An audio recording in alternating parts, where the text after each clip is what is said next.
Remember the Brady Bunch? Back before our money was broken, you could have one parent working while supporting a family with 6 kids and a live-in maid. Oh yeah, and a dog, Tiger. What happened? I have directed Secretary Connally to suspend temporarily the convertibility of the dollar into gold or other reserve assets. So President Nixon in August 15, 1971, took the dollar off the gold standard so we could print more money, so we could steal your wealth. And the reason that he decoupled gold from currency was to pay for the Vietnam War.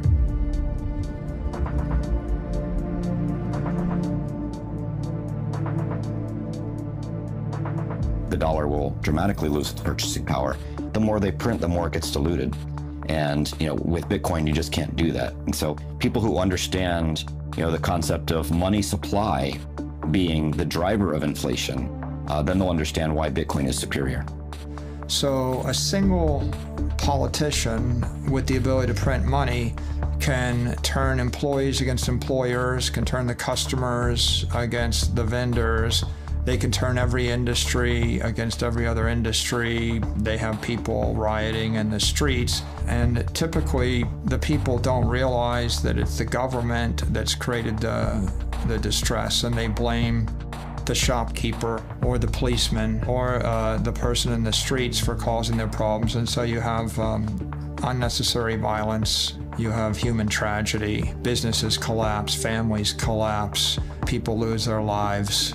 And it's all because the economy is, in essence, collapsing because the energy is being drained out of the currency. There has been so much damage caused by broken money over the last 50 years, and more people are feeling left behind. If you work for a living, you're paid a salary, you're kind of a slave. Well, that's a harsh word, it makes us uncomfortable.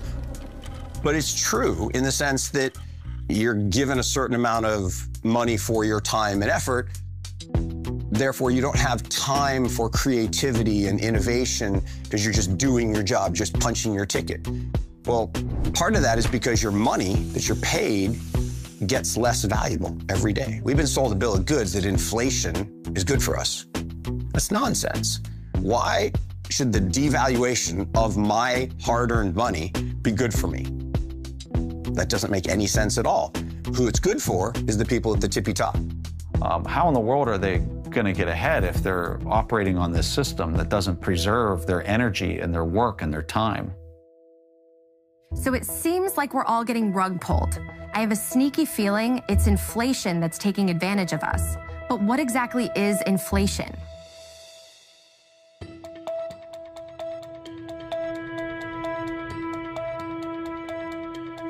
There are 2 kinds of inflation. There's inflation due to unfortunate acts of God, force majeure. So if the monetary system is being run perfectly, and if there's a tornado or a hurricane, and there's a temporary shortage of goods and services, then prices will go up.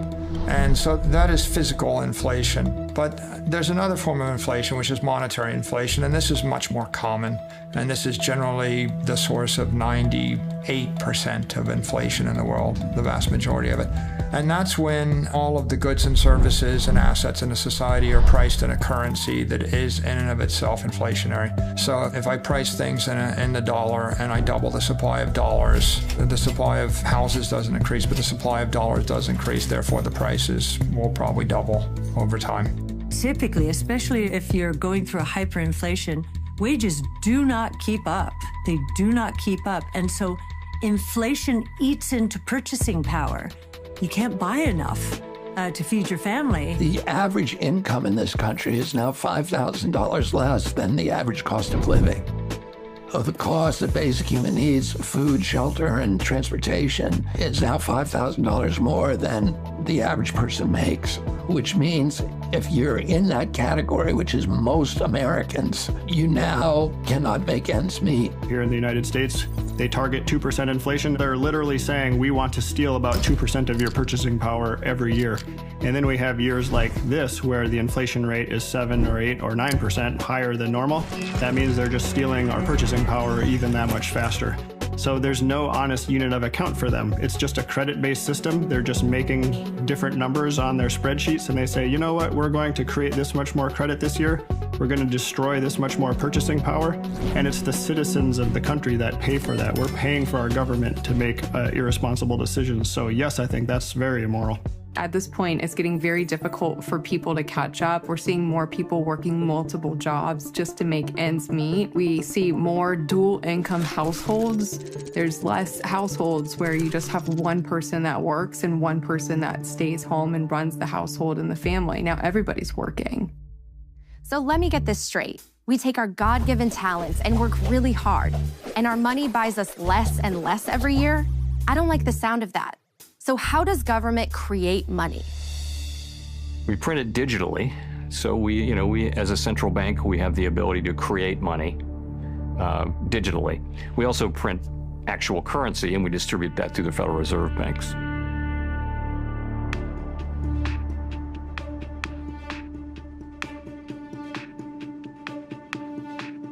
The current financial system was built for the elite.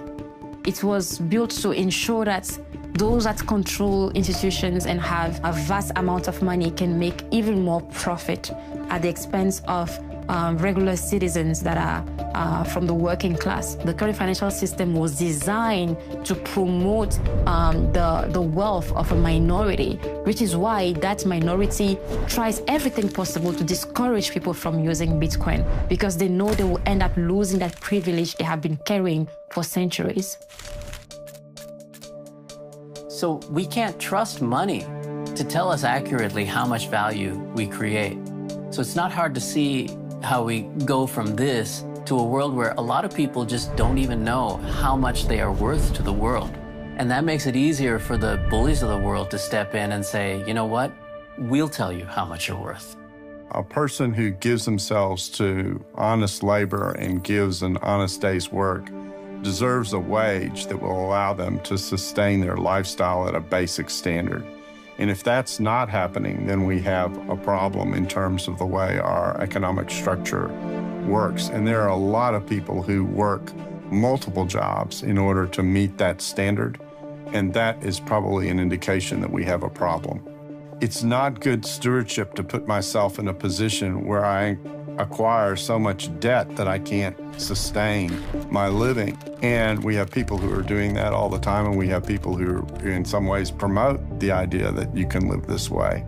The incentives exist for the Fed to provide extremely cheap credit to banks and for them to mark it up a little bit because it's profitable for them, and then to offer that credit pretty cheaply and essentially create, debt slaves or indentured servants out of every American and anyone else around the world that they can lend to that is plugged into the Western banking system. That's just the incentives of the system that we have today. So was our monetary system designed to siphon away wealth from the working class?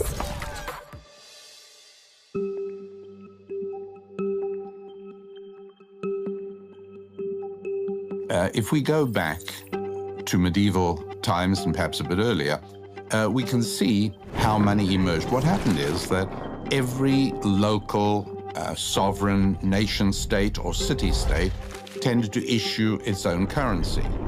And two things impacted the reliability, the durability, and the effectiveness of that currency.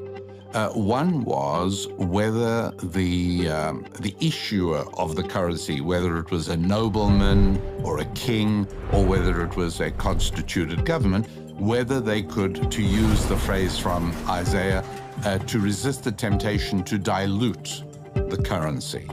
And it is a huge temptation. There's no question about it. I like to use a silver dollar as an example. So when this dollar was created, right, it was worth $1.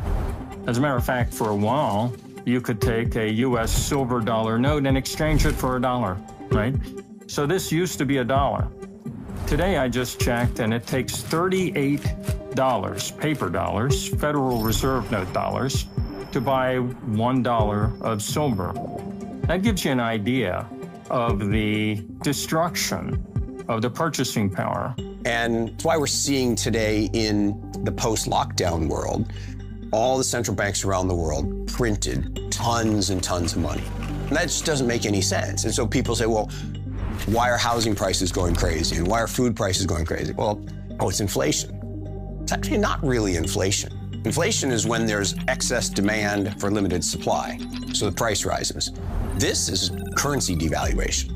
So weights and measures were the way in which you'd say, if I got a pound of something, I'll give you a pound of this, or the equivalent. And there's a real warning in the scriptures, Deuteronomy, Leviticus, especially in the Mosaic Law, and then later in the book of Isaiah, the book of Proverbs, that talk about things like, and they use a lot of metaphors, like diluting the wine with water. I mean, how is that for an image of inflationary policy, where you inflate the amount of money in the economy because you have control of the printing presses? Unfortunately, as governments abandon all morality with respect to preserving the value of the currency for which they exercise control and responsibility, it's increasingly impossible to count on that kind of stability. And in that light, we think in terms of whether Bitcoin is an investment vehicle or whether it is an exchange vehicle, or maybe we have to look at it as both.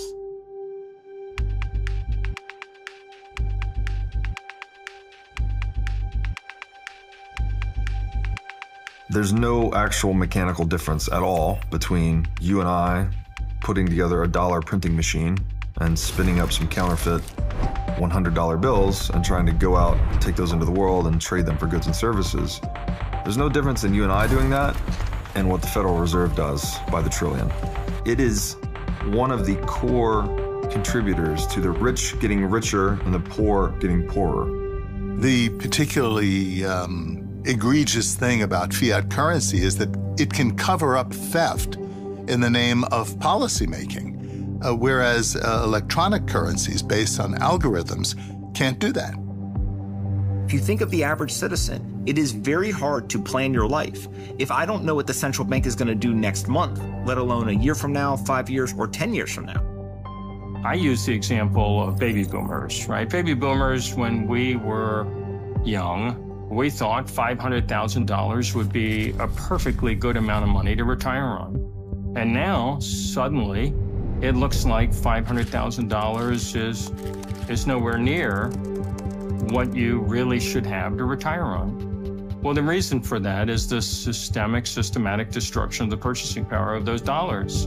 So that makes all baby boomers and all citizens more dependent on government. And that's very good for government. So not only are people unable to retire, they can't even get their life started.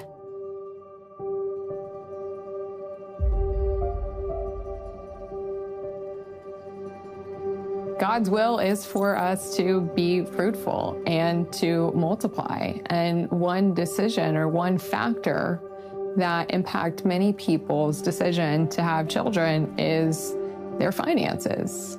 And the state of our economy has really devastated, particularly young people's savings. And I have a ton of friends who have decided not to have children or not to have more children because they feel like they can't afford it. So I do think inflation can impact some people's decision on if they want to have children or not. And I think that's a really sad thing. I have experienced this in my life. I have put off having a family. I've wondered if I'll ever be able to afford a home. More and more people in my generation are living at home with their parents and drowning in student loan debt. Millennials like me are losing hope that the future is one they'll be able to afford. For the first time, we have a generation that is worse off than the ones who came before. None of it feels fair because it isn't. The system is rigged against us. We live in a system where we are forced to use a certain currency. In our case, let's say the US dollar. We didn't choose to use the US dollar. We didn't have a vote about whether we were going to use the US dollar.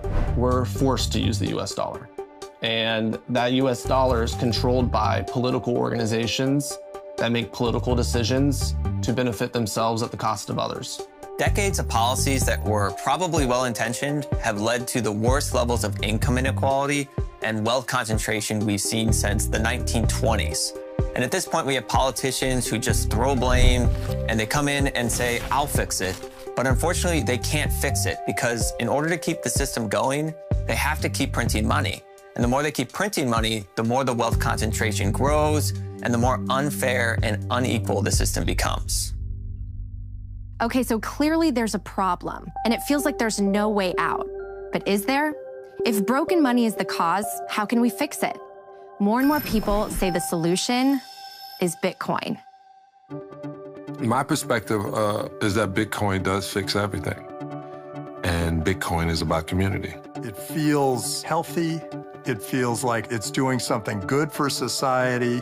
It's something that's non-political.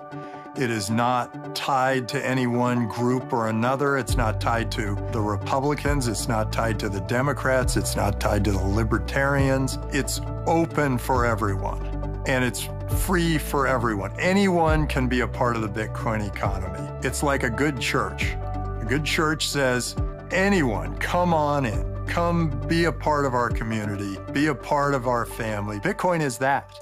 So we can only trust systems that cannot be discriminatory.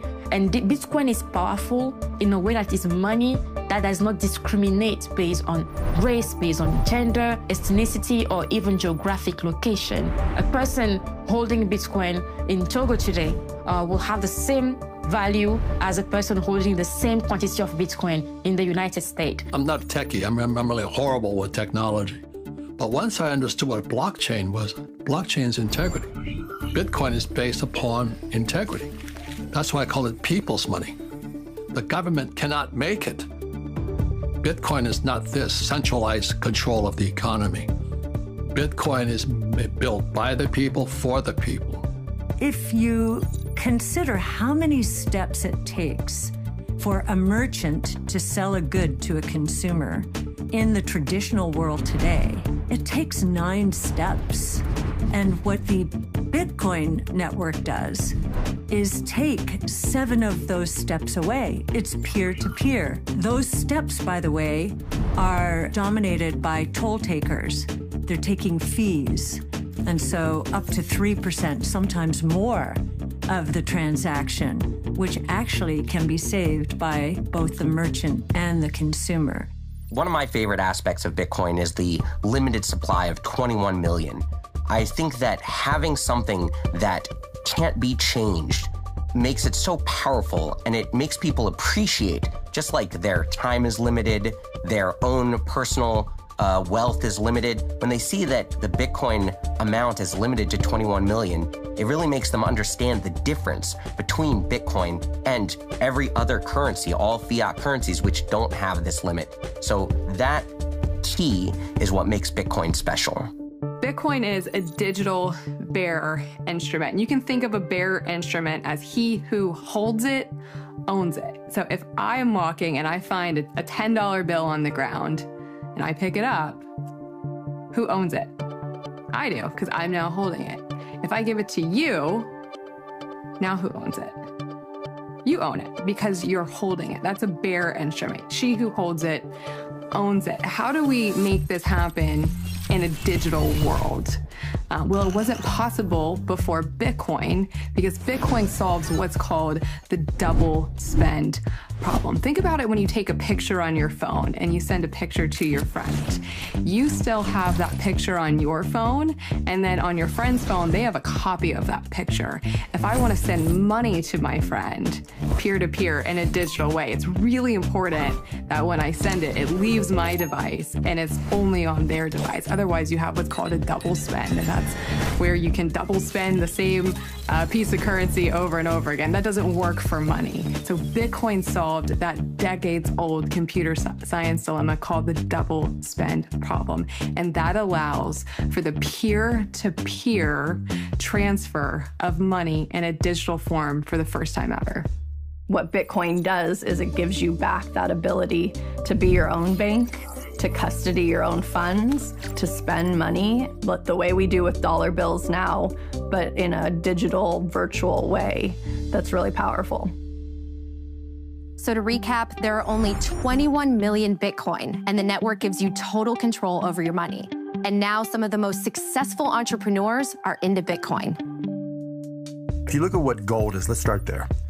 Nobody carries around a gold bar, but some people just feel more comfortable holding gold than they do cash. But the reality is nobody actually owns gold, right? They don't physically own it. Some people have coins, but that's, an exception. And so gold itself is actually just a digital transaction that's stored on a ledger somewhere. It just happens to be on a fiat ledger where it's a traditional database held wherever you're buying the gold, at a bank, an investment bank, whatever it may be. There are a lot of vertically integrated organizations that control your access and the distribution and your ability to use traditional gold ownership. Bitcoin is very similar in a lot of respects, only the ownership of that is stored in a wallet, which, if you have your own wallet, is stored on the Bitcoin blockchain. For example, dollars aren't a great store of value because we have to trust that the government won't print more. With gold, no one controls the production of gold. So we know that its issuance is not controlled by any one party, and it requires work. Gold is a proof of work sort of asset where you have to dig it out of the ground. And Bitcoin has some of these same characteristics. Bitcoin, as a store of value, it's great because you can carry it in your own wallet. You can cold carry it, which is a huge advantage. You can be anywhere in the world, and there's an ability to transfer it or use it. That's a huge advantage. You can transfer it to others or buy it from others in seconds. That's a huge advantage. And you can transfer it as a method of payment in a lot of respects, and that's a huge advantage. Those advantages are legit and offer people a good reason to use it. And, if you're a speculator or you're using it purely as a store of value, it's easy to trade, store, buy, and sell. The reason Bitcoin is better than gold is that it's more transferable than gold. If you try to move $1 billion worth of gold, you need like an army to move that, and it's very expensive. If you need to move $1 billion worth of Bitcoin, you could hit a couple keys, hit send, in 10 minutes, it's transferred at the speed of light to anywhere in the world. So it's more portable than gold. It's more divisible than gold. So you could divide Bitcoin by up to 8 decimal points. So the smallest unit is called a Satoshi. So it's more divisible. If you try to divide a bar of gold or a gold coin, you go pay for Starbucks, you can't do it. So more divisible, more portable, and it's more verifiable than gold. It's hard to verify gold. Bitcoin is easy to verify. You just type the key into a blockchain explorer, you could verify that you're Bitcoin. So to get this straight, Bitcoin is a digital asset that moves through the internet without a third party like a bank or credit card company approving the transaction. All right, let's go a little deeper. You've probably heard of the word blockchain. So what is a blockchain? Blockchain just refers to a ledger. So the Bitcoin blockchain is a digital ledger of transactions where all the computers on the network have to agree to add a block to that ledger. So it's a chain, essentially, of blocks that each contain a list of transactions on the Bitcoin network. And the whole community, essentially the whole network, verifies that those transactions are accurate. The idea of a digital ledger will make more sense if we get a clearer picture of how ledgers work. The ledger is nothing new. It can be traced back to the 11th century and was popularized in Florence, Italy during the Renaissance in the 14th and 15th centuries. It's simply the way we've been keeping track of who owns what for about 1,000 years now. For example, when you deposit money in your bank account, you have a credit on the right side of the ledger. The bank has a debit on the left side of the ledger because they owe you that deposit when you want to withdraw it. Easy enough. It gets a bit more complicated when you want to buy something with the money in your bank account. Now the bank and the store have to reconcile your bank account with the store's bank account to move the money because they each have their own ledgers. And your ledger has to reconcile with their ledger, which can take a few days, or up to 30 days as with credit cards. Now multiply this times billions of people moving their money to buy things every day. And remember, the banks on both sides take a fee.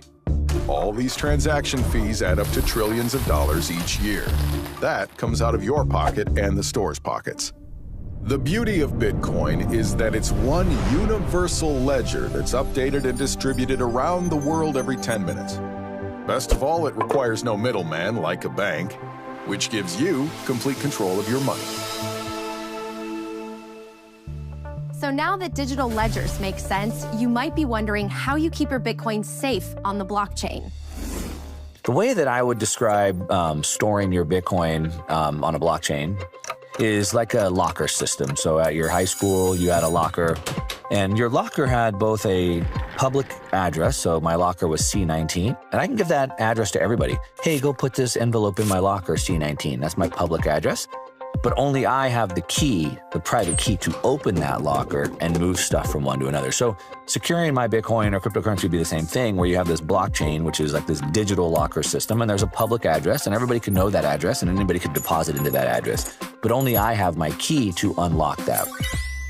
And where you're storing your keys, there's typically some secret phrase that you need to keep in a safe place, which is what's used to create your secret key. The way most people store this is in what's called a mnemonic phrase. And you've probably seen this where it's either a 12 or a 24-word phrase typically. And each of those words comes from a specific word list. And when you stack those words together, 24 words is the number most people use, which corresponds about to the number of atoms in the known universe. And so we're storing a tremendous amount of randomness there that makes it computationally impossible to break into. And that's the piece you need to keep safe. Okay, that was a lot to throw at you, so let's try to keep simplifying it. Bitcoin might seem complicated. At the same time, I'd argue it's way less complicated, actually, if you look underneath the hood to figure out how banks settle transactions. But most of the people don't care, right? In traditional finance, you hit the button, it goes somewhere, and it just ends up in my wallet, and nobody asks how it got ultimately from point A to point B. Bitcoin is new, and I get that people have more questions ultimately about it, but over time, I feel like the trust in kind of the Bitcoin blockchain, as well as the longevity of the technology and how, the software has been up and running for so many years, people will stop asking the question. It'll become very normal. To sum this up, let's just hear a simple definition of Bitcoin. So what is Bitcoin? Bitcoin is a piece of software that allows two parties to exchange value over the internet in a transparent and trustless fashion, as easy as sending an email. So we're free to send Bitcoin through the internet as money without permission from any government or bank. But you might be wondering what the difference is between Bitcoin and the CBDCs you've been hearing about. What a CBDC is central bank digital currency. Now, what it is they're trying to take, and when I say they, I mean central banks and the government, are trying to take the concept of fiat currency and digitize it into a digital dollar. Now, the challenge with this is that allowing the state to create these central bank digital currencies, it is creating a mechanism by which the government can surveil every single transaction that an individual makes. And not only can they surveil these transactions, it allows them to turn off your bank account if you start doing something that they disagree with. This is an extremely slippery slope that if we allow the government to go down this path, it has the potential to enslave humanity in the long term.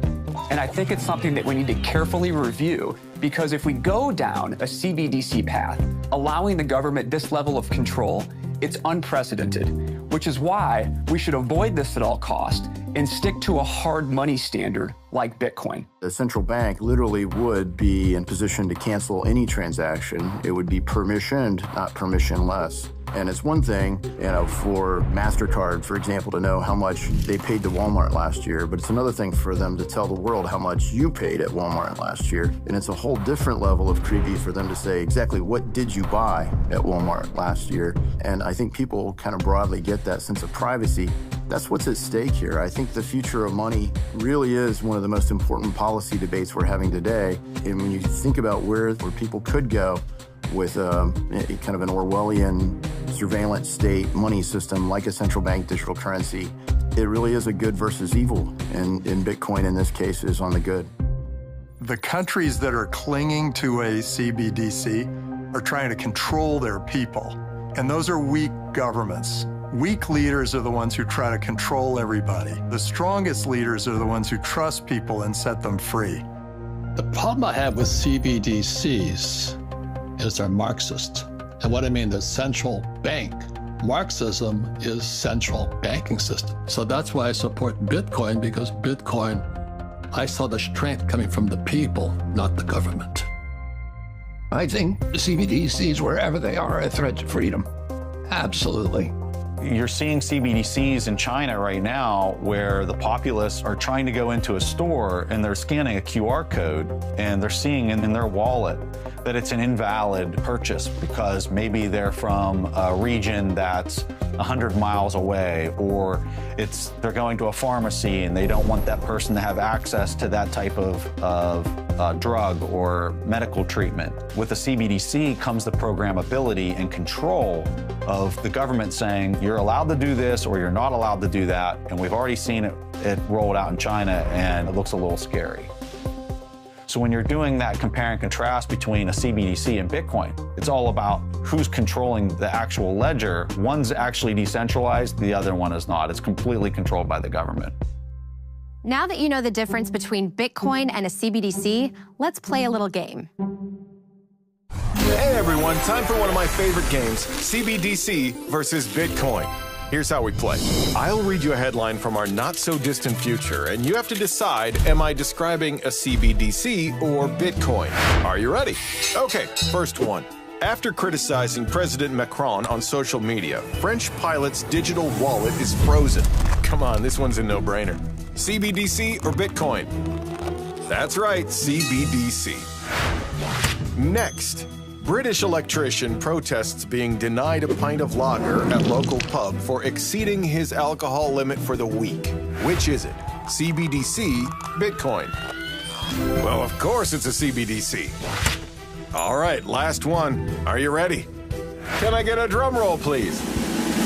After Chinese invasion, Taiwanese citizens escape with their savings in their head. Border guards are unable to confiscate their wealth. You tell me, CBDC or Bitcoin? That's right, Bitcoin for the win. Thanks for joining us today, folks. Natalie, back to you. Hopefully by now you're feeling more assured. So let's get back to the idea that Bitcoin fixes everything and look at exactly what it can fix. I think that there's a moral case being made for Bitcoin in that it is for the end consumer, for the citizen. It is the stable form that cannot be stolen or corrupted or manipulated or inflated. And so for an individual, that is a great thing. It doesn't necessarily benefit certain governments who want the ability to wipe out with the stroke of a pen or the muzzle of a gun the bank accounts of its citizens. So politicians promise you that they will make your houses more valuable, that you can use them as ATM and extract value from them, that you'd have cheap borrowing and cheap leased cars and cheap mobile phones, and you'll just be wasteful and keep consuming, borrowing, spending, consuming. This is not sustainable. It's not sustainable for human harmony. It's not sustainable for the planet. It leads to a joyless market society that measures GDP and exchange value over experiential value. And experiential value is much more valuable to human beings. We don't measure our literacy rates, our suicide rates, our divorce rates, our happiness, our pollution within the GDP metric. We only measure exchange value. So as long as politicians keep saying, oh, GDP is going up, therefore we're all doing great, that's a massive problem for human society, and it's not sustainable for our planet. So I think it's extremely important that we consider a sound form of money as a fundamental change for our financial and monetary system, because that will put us back on an even keel. So how does all this get us back to the Brady Bunch days? You know, where a family can actually live off one income and have a balanced life? Bitcoin could make life affordable again and allow us to plan for our future. If money actually held its value, imagine the freedom we would have. I think store of value is a really interesting concept that ultimately people are trying to figure out, where can I put my economic value that I've gotten in exchange for the work that I've done? And I don't just want it to not go away. Maybe actually it should increase in value over time. And I think something like Bitcoin continues to perform over the last 15 years as the best store of value on the planet. People view Fed monetary easing as printing money. And if you're printing money, it's going to create inflation, and therefore sound money tends to grow in value. Just in case you haven't heard of sound money, let's take a moment to learn what that term really means. What is sound money? The term sound money originated back when we used gold coins as currency. Oftentimes, as a way to create more money, kings and queens would mix in common, cheaper metals with gold. That way, they could create a coin that looked like it was pure gold, but really, it was diluted. And that allowed them to create more coins with the same amount of gold. So instead of 10 ounces of gold being able to create 10 coins, now they could use that 10 ounces of gold mixed with junk metals and create 14 coins. It was a very sneaky theft of the people's money. The public got wise to this scam and found a simple but clever way to test if their coins were pure. If they dropped them, a pure gold coin would make a different sound than a diluted one. Today, when we refer to sound money, we mean money that cannot be diluted. Bitcoin is the soundest form of money humans have ever created because no matter how hard anyone tries, you can't dilute Bitcoin by creating more of it. There will only ever be 21 million for all of human history. So because Bitcoin can't be printed out of thin air, it gives us money we can trust. And what's more, it's inclusive and open to everyone around the world.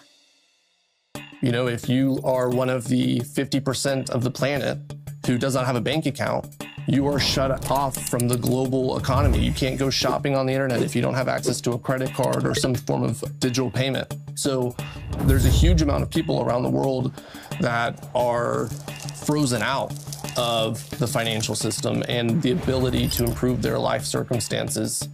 Bitcoin, it is designed ultimately to replace both the monetary system and the financial system. It is a math-based system where at its core, it is trying to remove politics from money.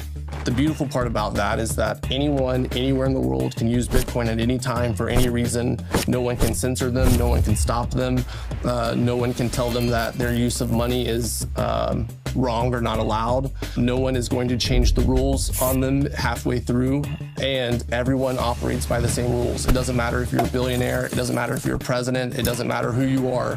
You have the exact same rights within the Bitcoin system that the person who makes $1 a day has. Do I believe that it can help people rise up out of poverty and give them opportunity to do business where they weren't able to before? Yes, I do. And it's certainly been the case around the world where people have gotten access to a financial system that they didn't have access to before. For example, talk about financial inclusion, for instance. The current financial system excludes a large amount of people from being able to access financial services. If you looked at a continent like Africa, one of the reasons they can't crawl out of poverty is because the currencies in every country in Africa they're either broken completely defective, or they're impaired, and they're continually siphoning economic energy from the working class and from the businesses in those economies into the hands of the politicians that control the corrupt currencies. You, in essence, don't really have any hope of accumulating wealth if you're paid in a defective currency and the currency is continually collapsing. Not only does Bitcoin allow people to be their own bank, it is the only form of money that gives us digital property rights. Bitcoin is very transformative because it gives us a new set of building blocks. We don't know all the things that we can build with those building blocks, but what we do know is that it's solved maybe the oldest problem in humanity, which is how do I secure my property in a way that can't be stolen? The ability of a person to have full rights to the money that he has earned, that he has brought into being, without interference of any more powerful entity, whether it is a band or a gang or a government or anything else that could use force against him. That's a huge advantage and a huge asset. Coming from the former Soviet Union, my parents brought my family over 1989. I was 7 years old, along with my sister, and we left the Soviet Union because many people know it was a very oppressive regime. Things were scarce, goods were scarce, people weren't really free to do what they wanted, information was very strictly controlled. So what I found out is that when we left, the government was able to exchange about $100 per person. For my family of four, that meant we left with $400 in our pockets. And that's all we could take with us. Otherwise, our option was to exchange these Soviet rubles on the street, which basically had no value. Had we had Bitcoin back in the Soviet Union in 1989, we could have actually taken our hard work and everything that we had done with us, that value that we earned.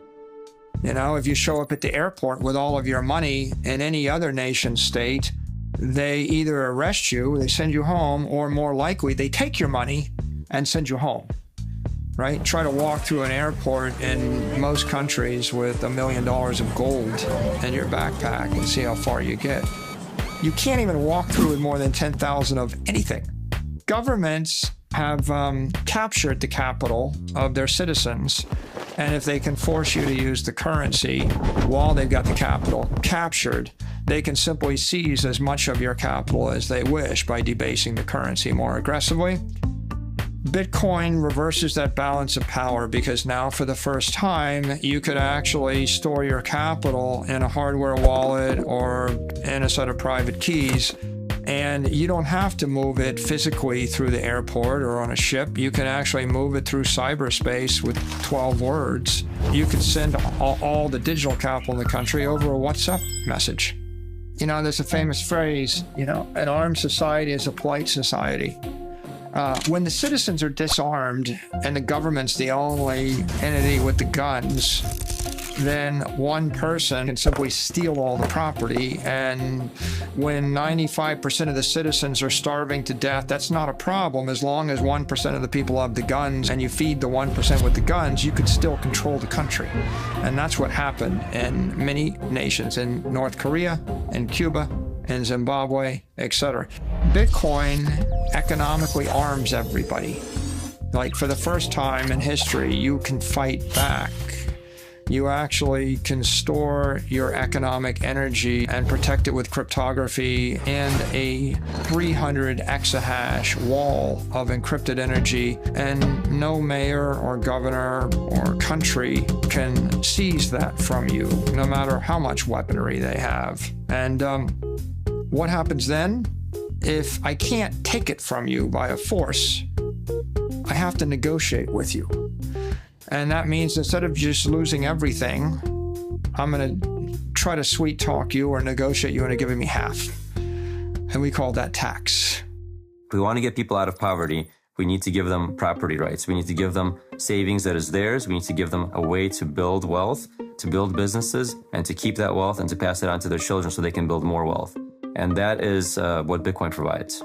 Bitcoin enables digital property rights for the first time because it's the world's first digital bearer instrument. It allows people to have not only ownership, but control. But what also is essential to a free society is economic freedom. If you don't have the choice of how you spend or save your money, you don't live in a free society. Before cryptocurrency, you needed a bank to allow you to build something and put it on the internet. But now we have money native to the internet, which allows the whole world to participate in a global economy. Ultimately, Bitcoin is a means to fight tyranny, to fight corruption. When you take control of the monetary system out of the hands of a few and make it available to everybody, it is a safer system. Bitcoin provides a way for the abundance gained from technology to be broadly distributed to society that is aligned with the best in humanity rather than the worst in humanity. Bitcoin is value that everyone can recognize. And already 100 million people recognize that value. There was this moment, I was sitting there and I put Bitcoin on a ledger and I looked at the ledger and I thought, this is my money. My money's here. It's not sitting out there in some bank waiting for some bank run to run it out of business or allowing some banker to make a fortune off my money. It's right here. I know where my money is. I think that gives power to the individual. I think that gives power to the people. This is why people find so much hope in Bitcoin. It gives us back control over our time, our energy, and our lives. So I think the most transformative aspect of Bitcoin is really almost a social economic experiment. Can all the users of a money be in control of the monetary system, right? Or do we need a handful of elected people to tell us what the monetary policy should be? If a majority of the users of Bitcoin and the people running it decide to change the monetary policy, they can. Bitcoin solved decentralization and security. And it was the first time that decentralization and security has ever been solved.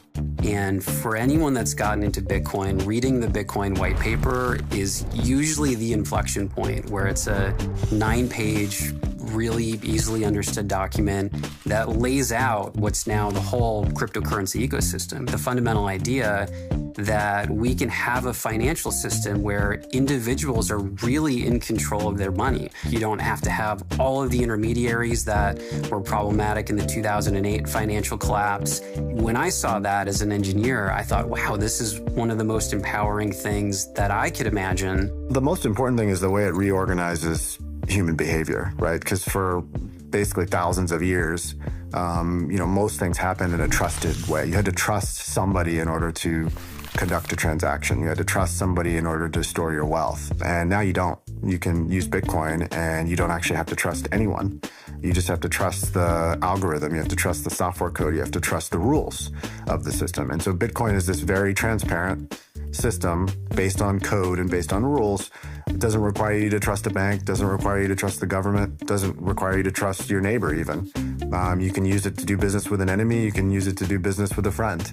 I think the fact that no one can control or manipulate Bitcoin and that everyone has to play by the same set of rules and there's no rulers, I think that makes it inherently very moral. There's no one who gets a special unfair advantage in Bitcoin, and that's different than the current system we have today, where whoever's closest to the money printer basically disproportionately benefits from it. And so I think Bitcoin can make the world a better place by making it a more fair and inclusive system, and will help fix some of the division, polarization, and the wealth concentration we see today. There is so much Bitcoin can heal. It can even prevent those in power from being able to take our money or silence us. The first thing that happens when you go against the government, that is a dictatorship, they will take away access to your money. And it doesn't even have to be a dictatorship. Justin Trudeau in Canada worked to use banks to cut off money for truckers. They were protesting COVID restrictions that were put on them in Canada, and they were using the banks to do this. This was actually considered illegal in Canada, but nevertheless, Trudeau did it. Banks complied with it, and they started choking off the protest by restricting the money. The government taking people who had committed no crime, who were not charged with a crime, who were, of course, never convicted of a crime, and punishing them for criticizing government policies, and punishing them in a way that was almost worse than imprisonment, because if you can't get at your bank account, you can't feed your children, you can't buy gasoline, you can't pay the mortgage on your house, because if the government has the capacity to starve you to death, to keep you from getting work, to keep you from shelter, then it has license essentially for any atrocity. And at that point, I began looking more seriously at Bitcoin as a currency that could be used to escape the government surveillance systems. When working in Moscow, when our bank accounts were blocked by the regime, we were able to continue our activities thanks to Bitcoin savings. Basically, Bitcoin gave us freedom of action and freedom of speech at that time. The US government has the discretionary ability to effectively turn off the savings of whole nations at a time. That's what they did with Afghanistan, for better or for worse, after the Taliban took over. That's what they did with Russia in February of this year. Again, for better or for worse. You might say, well, these are the strategic objectives of the United States.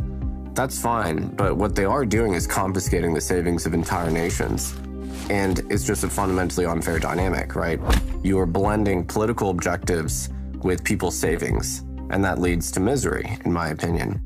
Governments can, at any time, decide they don't like you or me or somebody else and sanction. If we called sanctions what they are, right, financial sanctions, starving children, you're basically cutting off supplies of goods and services to a population, we probably wouldn't like it as much.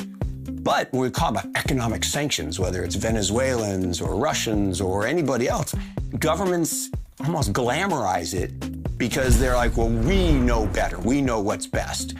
But censoring someone because they have different views or different lifestyle or different perspective on how the world should interact, it's not really our job. So PayPal came out with that policy where they said if you say anything online we don't like, misinformation, which of course, as we found out for the last 2 years, what was labeled misinformation actually came true. But if you do misinformation, they can pull $2,500 out of your account. It's not your money. Of course, they got massive amounts of backlash and they came out and said, whoa, whoa, whoa, that was a mistake. That was a mistake. And what we're seeing in Canada, what we're seeing with PayPal, what we're seeing with the banks is that your money that you think is your money is not your money. And at any time, they can decide to censor you or block it if they want. And at the end of the day, if we don't have the ability to determine our own future for ourselves or our family on a monetary basis, we don't actually have any real control of anything in our own lives. Bitcoin puts you back in the driver's seat of your life, which is why so many people see it as the ultimate force for good. I absolutely believe that Bitcoin already is making the world a better place and will continue to do so in the coming years. There's been plenty of examples of currency collapse just in the last 13 years since Bitcoin has existed. And we get these every single year. So there have been major, even middle-income nations where the currency has effectively failed, and Bitcoin has been a life raft for those people. When the war in Ukraine broke out, I had friends there on the ground trying to help some folks that were stuck in bomb shelters, delivering food and water. And they asked us to help them monetarily, try to help them buy more supplies. On a Saturday night, the only way to get money into Ukraine was Bitcoin. There's no other technology that can cross borders outside of banking hours. So we were actually able to use Bitcoin to send it over there and get local currency to people on the ground and to effect humanitarian aid. And I was really blown away because Bitcoin was the only thing that could solve that problem. And in times of war, all philosophical resistance to things like Bitcoin goes out the window because it doesn't matter. If it solves your problem, you're going to use it. And that's what makes me really excited about it because there's so many problems in the world and those people really need the Bitcoin. We decided to collect some donations in Bitcoin, and Bitcoin was a kind of a plan B for us. The very concept of Bitcoin is tightly connected to the concept of financial freedom for everyone in the world and give understanding that Bitcoin is a significant tool in a fight against global evil. You know, when people go to protest, whether it's in Uzbekistan, in Russia, or Belarus, or Ukraine, or somewhere, it's important that you know that you have financial tool which cannot be turned off in the moment when you need it, when you need to be able to fight for your freedoms. And shouldn't be naive thinking that someone in your country would not abuse the power. One day it could happen. You have to be prepared. Where you see Bitcoin expanding really fast is actually nations that need it the most. Right? You see why El Salvador is a natural is because they're most punished. They're furthest away from the monopoly system of money today. And so nations that have always seen either hyperinflation or dictators, and what you're seeing is those populations race into this open monetary protocol, and nobody can stop them. It is freedom. These are places where the government has failed in some sense. And so a lot of critics think, oh, well, you know, Bitcoin is just something that, rich Westerners like, and it's a tool to gamble with. But really, the on-the-ground adoption is happening in places where people actually need it. And I think that's an extremely telling early data point. And so, like, if you live in Nigeria, Nigeria has among the highest Bitcoin adoption rates in the world, like more than 30% of people use it. It's actually a very useful tool to do peer-to-peer transactions.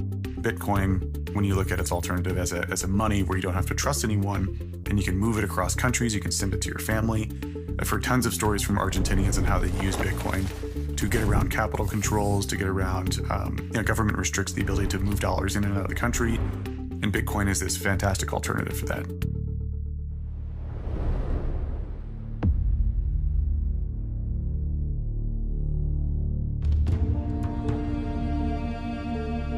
My country is ruled by the oldest military regime in Africa, same government in power for 57 years. And this is a brutal, rogue military regime that puts us under unimaginable amount of abuse and pain and control. Activists and dissidents arrested, killed, their bodies dumped in the sea. Countless of activists are jailed and have been in prison for years with no trial. Many others have disappeared, their families have never seen their body, and thousands others have fled the country, living in exile like myself. I see Bitcoin as a tool of political, social, and economic liberation. The reason why is because the ideology behind Bitcoin in itself is geared toward giving monetary agency back to people, to citizens, no longer having people depend on banks and governments to control their money and determine its worth. We are also in a situation where, as citizens of our nation, our money is worth absolutely nothing outside of our borders. So when I see Bitcoin, I see it as a tool that can allow us to put an end to this continuous colonial system that has maintained our countries and our people in bondage. The goal of my activism is to eventually get to a point where my people can live freely and in dignity. And that cannot be attained without financial freedom.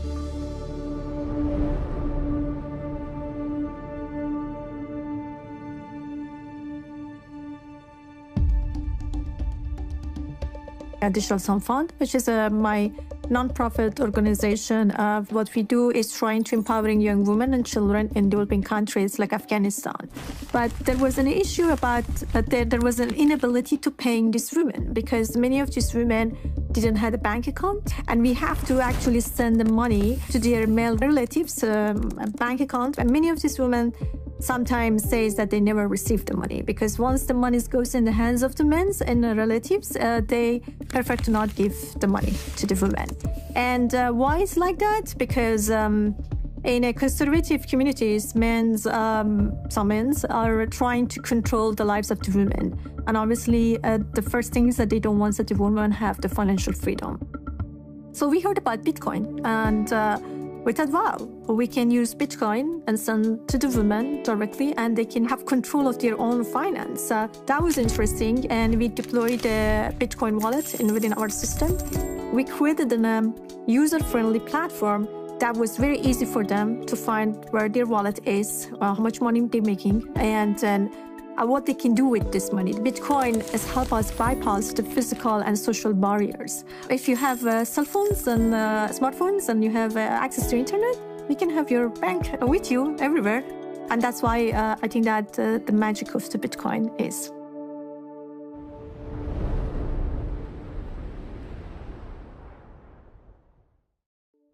The Jews of Eastern Europe, when the Nazis arrived, the Jews of Spain before that, Jews of Arab countries in the late 40s and early 50s.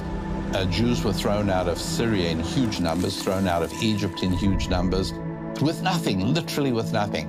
Gosh, if they could have taken their digital wallets with them, what a beautiful thing that would have been.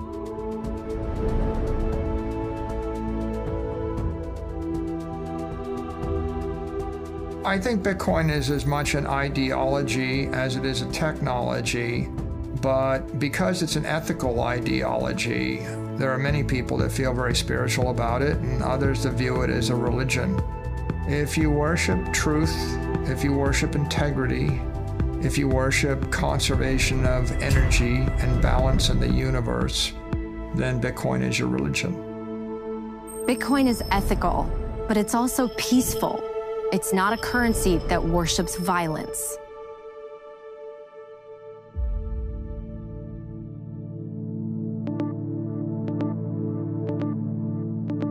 From a political standpoint, you have politicians on both sides, Republican, Democrat, it doesn't matter, that are aggressively trying to vote resources, financial resources, into their local jurisdictions in order to support this war machine that's happening. And that's the game of fiat currency, where nobody is pegged in operating off the same rules, the same rule set, which is supplied by Bitcoin. It supplies this global rule set that nobody can manipulate, cheat, or take advantage of over the expense of other players in the global game. And that's why Bitcoin's so different. And that's why Bitcoin solves this this massive problem that has been wrought throughout history between humanity and violence. Fiat money is used to fund wars. We've spent $8 trillion on regime change wars over the past 20 years. And all those wars made America less safe and less secure and less rich. There was almost no debate about those wars beforehand. What do we get for those wars? Iraq is now worse off than we found it. We killed more Iraqis than Saddam Hussein. We killed between 670,000 and 1 million Iraqis. Iraq is now instead of a nation, it's an incoherent battle between Shia and Sunni death squads. We created ISIS in the spillover war into Syria, and we drove 2 million refugees into Europe, and we destabilized every democracy in Europe. That process ended up with Brexit, with breaking up the European Union. The riots that we're now seeing in France are a direct result of that surge of immigration that was driven by our wars. So the taxpayer would never agree to fund those wars in advance. And the government doesn't want it, politicians don't want to go to the taxpayer and ask that permission. So it's much easier for them to just declare the wars and then finance them by printing more money. But ultimately, the people who pay for that money are the middle class, and they pay through the mechanism of inflation. So when the governments print money, it has the ability to fund the military-industrial complex and create tremendous reckless spending. So when you look at wars throughout history, that's a very, very profitable thing. And central banks can print money to fund both sides of the war. As a person who was flying attack helicopters in combat, there was almost every single flight I went on, somebody that was being shot at, injured, killed. Providing that support for people on the ground was an extremely humbling experience to just see how destructive human beings can be towards each other. When you go far enough upstream as to what's driving this behavior, why is this even happening? I personally arrived that it's the money that's causing this to happen. And there's probably nothing more important for me in my life than trying to make sure people can understand that there's a better way to conduct exchange. And there's a better way to get along with each other than to have a trusted ledger that nobody can manipulate or change. We need to make war and fear less profitable. That's the real layer 2 solution that we need on top of Bitcoin. It's us, not code on a blockchain, but a human society that makes nonviolence and kindness more profitable than exploitation and greed.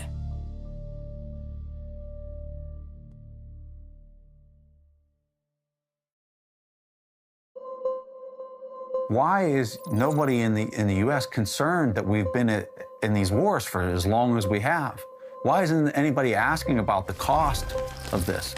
Just not even human-like, but like the financial cost. And the reason why is because it was always paid through debasement. They didn't know they were paying for it because the bill was pushed way out into the future through the depreciation of the currency itself. And so it just didn't seem like there was a cost. And so it's not just the U.S. that pays for their armed conflicts this way. It's every fiat-based nation state that pays for their armed conflict this way. If you move to a Bitcoin standard, all of a sudden, you can't debase the cost of conflict away.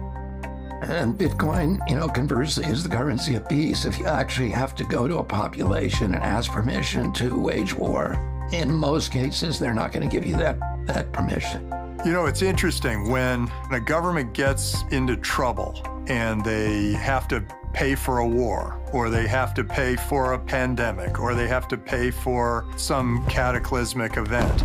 They tend to print money. And because you're going to have these governments printing all this money, then the money is worth less.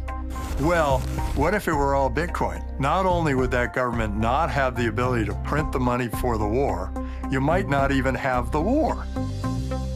So many people see a world where Bitcoin reduces war, makes it unaffordable, and incentivizes us all to love and serve one another.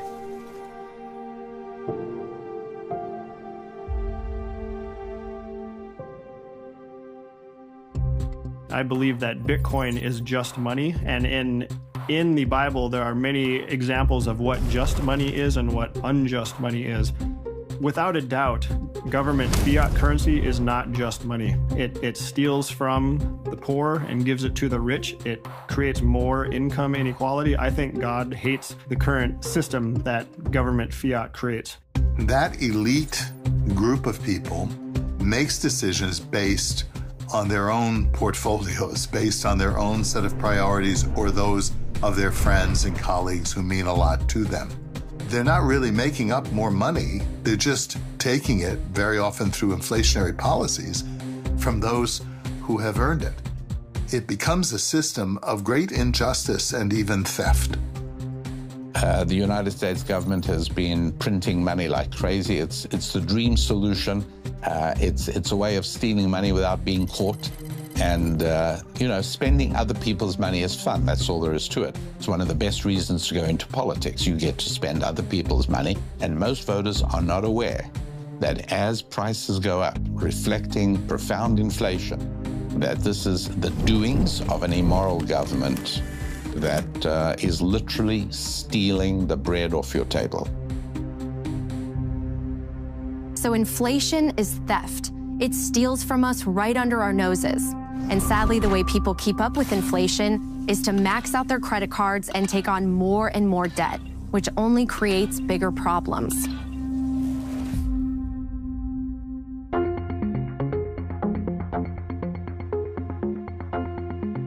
We have interest levels today in our time that far outrun inflation oftentimes. And I think that does raise some ethical questions for us about how we handle our money in the modern world and how we charge people who pursue credit, that kind of thing, because they end up paying a lot just to make up the credit aspect of what they've done as opposed to the money that they've been provided for in a loan. So in Islam, the practice of lending at interest is forbidden.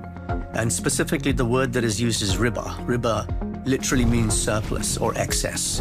And it means any excess on money. So any form of money creation is forbidden. Riba is interest, it's usury, it's money creation.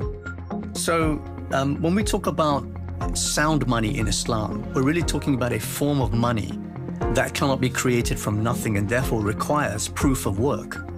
Now, one of the problems with fiat money is that it doesn't require proof of work. Well, that's interesting. Let's see what other religions have to say about Bitcoin and its ethics. Many people question, what is the role of technology in Judaism? This is a tradition and a law which goes back thousands of years, so what could it possibly have to say about these modern inventions and technologies? The fact is that everything that God creates in this world is all for the purpose of making the world a better place and serving Him better. So all of these technologies, whether it's phone, internet, video, all of these things, Bitcoin can be used and should be used for the better service of God.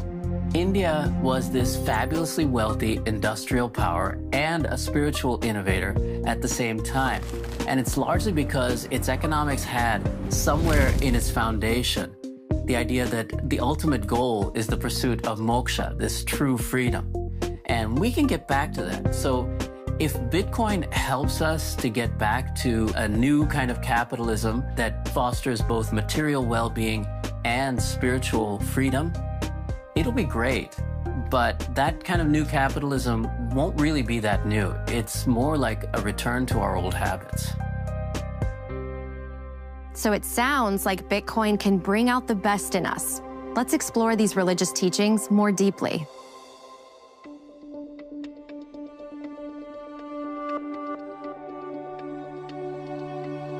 When it comes to Judaism being compared to a blockchain, there are so many points that we can look at.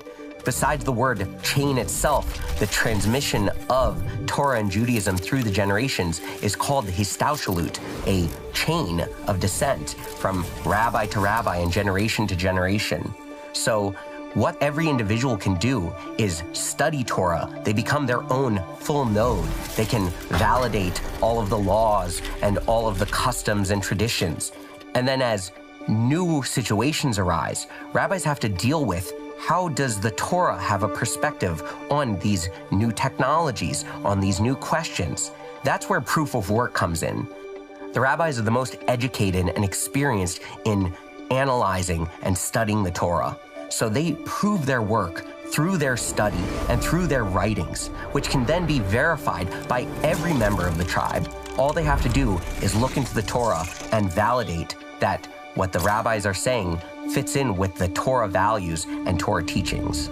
Particularly as a Jewish person who the Jewish people have been dispersed across the entire world and have had to move from country to country, I can appreciate a money that you can take with you and own and use for your purposes without it being interfered by third parties. Bitcoin is just another step in the technological development of how we can serve God better.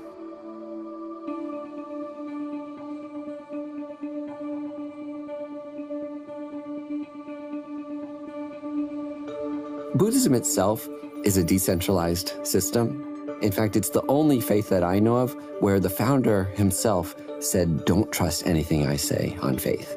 You have to validate it yourself.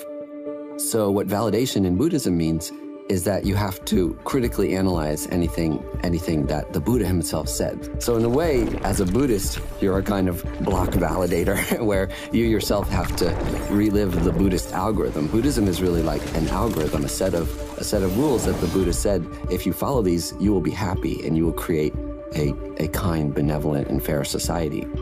And so that I find very parallel to the way that blockchain works, because wanted to create a system that benefits all beings, and not just some select subset. Those things I think are very aligned with this idea of decentralization. So yeah, I think Buddhism is a decentralized religion.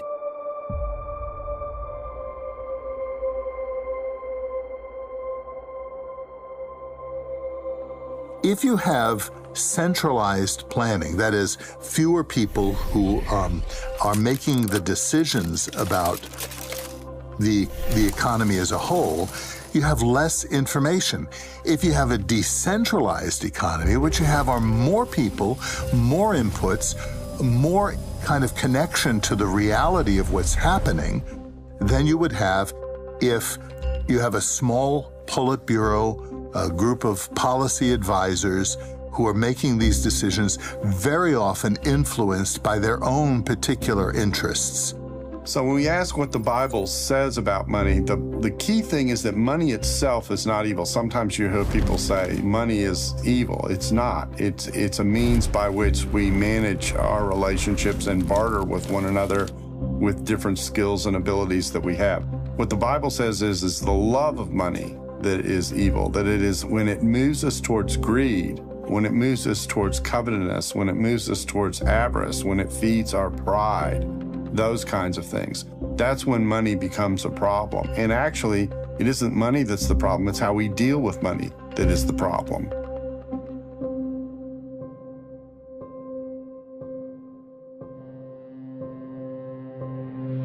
Now, in Vedic economics in ancient times, the ruler, who was often elected, by the way, even 2,000, 3,000 years ago, was judged on a concept called yogakshema, which means an overall material and spiritual well-being of the citizens, particularly the weakest in society. Monetary profit was considered just a byproduct. So fiddling with the money supply, though it might do some temporary good, means that we are ignoring a lot of the key metrics of what makes life worth living. One reason we print this money is to get people to go out and shop with it, or to take on debt at low interest rates so they can go out and shop with that. Now, I don't know of any religion or philosophy that says that the goal of human life is to consume to the point of debt. So in a real sense, we are incentivizing something that goes against our basic morality, and I'm not sure how long we can continue to do that. The truth is, what we really are is divine beings who have taken human form in a material world that we manifest together for a meaningful purpose, to be happy and free. That's the truth, and that's the foundation of Vedic economics. And Bitcoin has a chance to help us to see ourselves that way.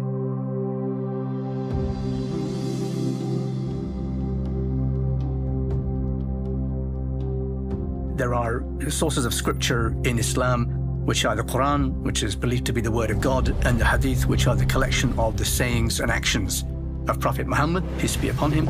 And there are two very famous Hadith, one regarding price fixing and the other regarding monopolies. The price fixing Hadith goes something like the following. A group of people came to the Prophet and said to him, would you fix the prices of commodities in the marketplace? And he considered this and he said no, because he didn't want to cause an injustice against the people. He said that God is the one who fixes the price in the market. So this thing, I think, is very important because it tells us that a free market economy is one that is fundamentally a just economy. I think Bitcoin is the most Islamic form of money ever invented, and therefore, also the most Abrahamic form of money invented, because actually the three great monotheistic faiths share many characteristics in terms of justice and equality and fairness in dealing with one's fellow man. So I think that Bitcoin has those characteristics to be not just the most Islamic form of money, but the most Jewish and the most Christian form of money as well. And I think, therefore, it's a very, very powerful concept, and one which can completely overturn our understanding of the last 100 years of economic history. In a Bitcoin world, people would work together and be free and happy. If fixing our money could help us achieve that, imagine the kind of future we could build. I like to kind of think about how the story of Bitcoin is still being written. The story, the chapter 1 started over a decade ago, and here we are, and we have no idea what kind of the final chapter of the book ultimately looks like. If you think about Bitcoin taking over the world, right, the Bitcoinization of the world, and you play that out to its last element, what could that last stage be from a potential perspective? And that is a world in which there is no other currency. All of the governments have dropped the dollar and the yen and the euros, and all there is in the world is Bitcoin. And it is the standard kind of payments mechanism for anything.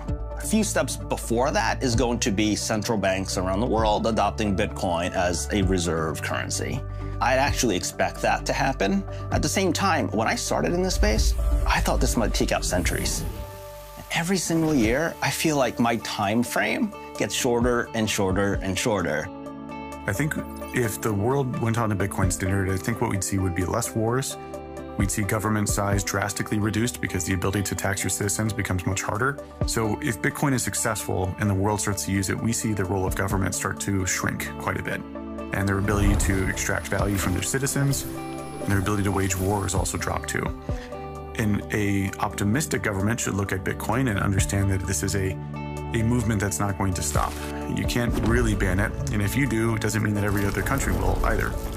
So it's better to get on the train, see this coming, versus try to fight it and try to fight against it. It's sort of like a inevitable sort of change. The things that are happening now are things that we were only dreaming of when we were, on our PCs in computer class in 1985. This is not just an advancement in technology or an advancement in computing or an advancement of a monetary system. In my opinion, Bitcoin represents an evolution of consciousness beyond anything we've seen in thousands of years. We're moving towards a digital future, and we are moving towards a future that's going to require a disintermediation between governments, banks, and centralized control. And Bitcoin grants us this power through an open network that anybody around the world can participate in. It's extremely powerful. And if people adopt it, in time, we will see how we'll put the power back in the individual's hands and disintermediate those at the top that are trying to control the human race. There isn't yet a Bitcoin tangible economy. But that may change. And in fact, I think on some level, it's already beginning to change. So it's obviously something that I think everybody should watch with great interest. I think it would be a great mistake to ignore the Bitcoin economy. I'm excited for the future of Bitcoin because we're just really beginning to understand all of it and the uses for it and the advantages of it. In a Bitcoin operating world, it'll just be a completely shifted dynamic. So it will be more that people can save up and then invest into a certain business. And so in a short way of putting it, it's like saying we're going to live in a more equity-based system as opposed to debt. Whereas right now, it's all about cheap debt. Cheap credit is how the thing expands. Whereas in the future, it will be more equity and savings based. I'm a person who really believes that everyone should have the right to health care, right to a home, right to food, and so on, all the basics. We should all have our share of the Earth's bounty. And no political or financial system we've come up with has yet solved that problem for humanity, although we're getting a little bit closer. So the idea of putting it into collectively agreed algorithms that no individual can change is very, very powerful. So these things are happening all over the world. What I see in the next 10 years is that Bitcoin is flourishing. Bitcoin is solving problems for people in the places where they have the problems. That could be currency problems, that could be energy problems, that could be being able to escape from your country. And that growth is something we see every day. It's not shrinking, just like the internet just keeps growing, right? Lots of people ask, how long will it take for the world to be on a Bitcoin standard? Will there ever be a time where Bitcoin is the world reserve asset and the world reserve currency? I think that that's inevitable. I do think that's coming at some point, but I think we're still kind of a long ways away from that. And so maybe 5-10 years from now, I think lots of the world's government fiat currencies are going to dissolve, and that purchasing power is going to be transferred into either the US dollar, possibly the Chinese yuan, and certainly Bitcoin. And the world will be a more just, a more honest, and just a better place to live. We consider a sound form of money as a fundamental change for our financial and monetary system, because that'll put us back on an even keel. That'll actually put us closer to those values that were once espoused 2,000 years ago by the Abrahamic faiths. One of the other areas that I just really like about Bitcoin is this idea that I mentioned earlier, where it's a very unifying technology for us, considering considering how divisive the whole country is, the whole world. But especially in the United States, we're at each other's throats and we don't agree on anything. But now, all of a sudden, Bitcoin comes in, and you have Republicans and Democrats and conservatives and libertarians because they agree on Bitcoin, and they agree on Bitcoin because it reflects their values back at them, and they believe that it's the right path for us to move forward. So all of a sudden now, you have this base layer unifying technology that can really start to help us have conversations, because the worst thing that we can do is get into our echo chambers and not talk to the opposite side anymore. Now you have Bitcoin helping to unify these groups and put them in the same room and have conversations. And I think that's where progress can be made. Our money should reflect actual value creation and not be sort of given to us by a government that's just trying to manipulate the money supply to get us to shop when they want and go into debt when they want. As long as we're manipulated like that, we're not truly free. That's what we need as a change. And Bitcoin gives us a basis. It gives us a tool for creating that kind of society and that kind of economy. We're at a very transitional time in history. If you look back through the long lens of history, what we see is a repeating cycle of freedom, oppression, revolution, freedom, oppression, revolution, freedom, oppression, and it just goes through all of history. And I think we're at a point in history where that cycle could finally break. And I think it could break to one or the other side. And it's going to happen in the next decade or two, and it's going to be up to us to decide which way it breaks. And I think the cycle breaks, and either one, it breaks to where through CBDCs and social credit score system like they have in China, through indoctrination through schools and social media, they can indoctrinate us, they can censor us, they can lock us down, keep us isolated, and potentially prevent any revolution from ever happening again. The other option is that understanding that the source of all their power comes from the ability to print money. The money printer is their power. And if we can defeat the money printer, and they'd have no more ability to print endless amounts of money, then their entire system falls apart. And Bitcoin is that tool that allows us to beat the money printer, defeat their system, and if we move to a monetary system that nobody can control, that system never builds up again. We defeat the money printer, they never get the money printer going again, and we have a life with no revolution cycles of just pure freedom for humanity from there. I see that we do have a choice to make. I always lean into hope and the good in all of us. We should not steal. We should not wage war.